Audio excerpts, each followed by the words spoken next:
Magandang umaga mga ka-agar. Sa gusto pong matuto sa tamang pag-aalaga ng agarwood, katulad po nito. Ayan, ito po natin yung agarwood sa Jensen.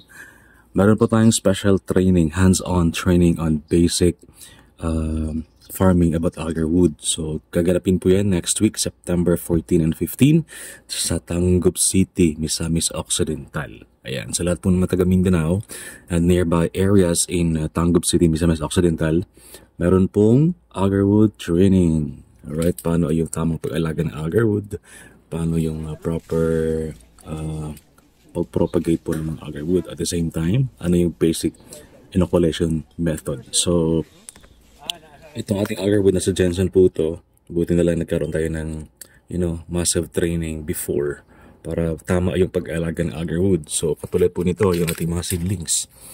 Yan, tingnan nyo. So, kung wala kayo idea paano mag-cultivate ng seedlings, it's either, masasayang yung investment nyo. Kaya, importante ho talagang matuto ng basic about agarwood farming. Okay? So, sa training on September 14 and 15, tuturuan kayo mismo ng nursery operator and agarwood farmer ng Misamis Occidental. Ano yung basic of the basic, di ba?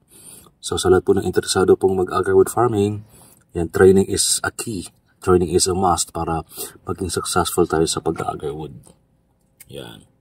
So, most challenging part din sa pag-agarwood ay yung pag-germinate ng mga seeds ng agar. Okay? Hanggang maging ganito na sila. At hanggang magiging, malalaking agarwood trees na. So, importante po mag-training para mas marami kayo matutunan.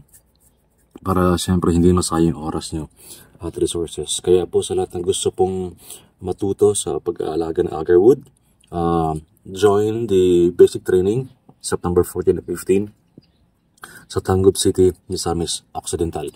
Ipopost ko po yun. Ayan, ito po yung name ng key person natin, the organizer ng agarwood training.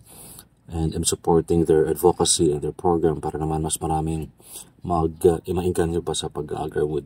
Yan. Ito namang agarwood seedlings na to, nasa Jensen po ito. Ako mismo yung nag-alaga nito. Ako mismo nagpatubo from the seeds.